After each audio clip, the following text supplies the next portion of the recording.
भगवान श्री कृष्णा ने कहा है कि भगवद गीता से कुछ महत्वपूर्ण सीख हमें मिलती हैं जो हमें अपने दैनिक जीवन में अनुसरण करनी चाहिए। श्री भगवद गीता में भगवान श्री कृष्ण हमें यह समझाते हैं कि कैसे हार जीत की भावनाओं, अन्य भविष्य के डर से हमें मुक्त होना है और कैसे अपने दैनिक जीवन को सुख से जीना है। भगवद गीता हिंदू धर्म के प्रमुख ग्रंथों में से एक है जो मन, शरीर और आत्मा की जीवन शैली के लिए मार्गदर्शन प्रदान करता है। भगवद गीता मात्र एक कहानी नहीं है। आज के सामाजिक प्रवेश से इसे कई तरीके से जोड़ा जा सकता है।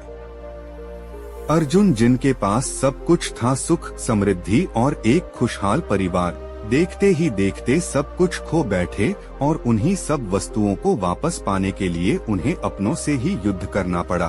वह उस स्थिति में थे जहां उन्हें सब कुछ खोने के गम में जीते हुए अपनों के सामने खुद को विजेता साबित करना था। इतना ही नहीं, उन्हें अपने मन में कई शंकाओं और भय से जूझना पड़ा कि क्या करना सही था और निकट भविष्य में वह क्या खो देंगे।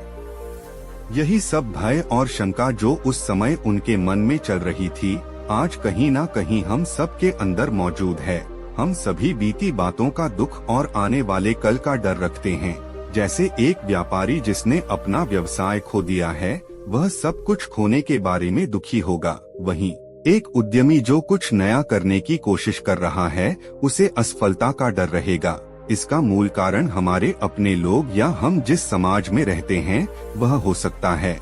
सामाजिक क्षेत्र में हम अपने आप को विजेता साबित करने के लिए लगातार प्रयास कर रहे हैं, जिसका परिणाम मानसिक रूप से टूटना हो सकता है। जीवन के निर्देशक के रूप में भगवद गीता से कुछ महत्वपूर्ण सीख हमें मिलती हैं जो हमें अपने दैनिक जीवन में अनुसरण करने चाहिए। श्री भगवद गीता में भगवान श्री कृष्ण हमें यह समझाते हैं कि कैसे इन हार जीत की भावनाओं, अन्य भविष्य के डर से हमें मुक्त होना है और कैसे अपने दैनिक जीवन को सुख से जीना है। भगवद गीता में हम देखते हैं कि अर्जुन, जिनके पास मात्र श्री कृष्ण है, वह कैसे विजय प्राप्त करते हैं और दुर्योधन के सामने, जिनके पास अक्षौहिणी सेना और अनगिनत सलाहकार है, वह हार जाता है। आप में से कई सवाल करेंगे कि यह संभव कैसे है? कैसे अर्जुन अकेला ही इतनी विशाल सेना से विजय प्राप्त कर सकता है?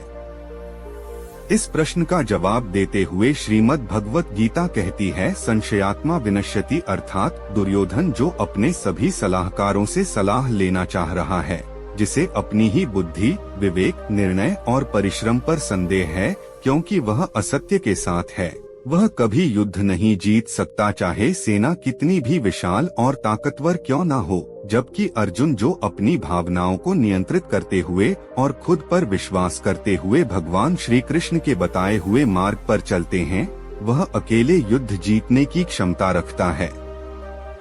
तो श्री भगवत गीता में भगवान श्री कृष्ण के अनुसार मनुष्य को कभी भी अपने विवेक, परिश्रम, बुद्धि और उद्यम पर संदेह नहीं करना चाहिए और सदैव सत्य और स्वधर्म के पक्ष में रहना चाहिए। जो मनुष्य अपने आप पर संदेह करता है और असत्य का साथ देता है, वह कभी भी जीवन में विजय नहीं होता।